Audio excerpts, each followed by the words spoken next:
How to enable safe mode on TikTok. Hey everyone, welcome back to the channel. In today's video, I'll show you how to enable safe mode on TikTok. So now without further ado, let's get started. So first thing first, open the TikTok app on your phone and make sure that you are logged into your account. And now here, once you are inside the app, simply tap on the profile icon shown in the bottom right corner of the screen. And now here, once you are in your profile section, simply tap on the three dash icon shown in the top right corner of the screen. And once you tap on it, a pop-up menu will appear. From that menu, simply tap on Settings and Privacy.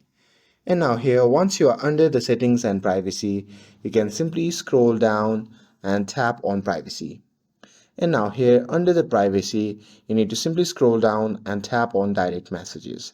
And here under the direct messages, you can see the option labeled as safe mode. So simply toggle on that option. And once you do that, the sensitive content in direct messages will be hidden unless you choose to view them. And that's it. That's how you can enable safe mode on TikTok.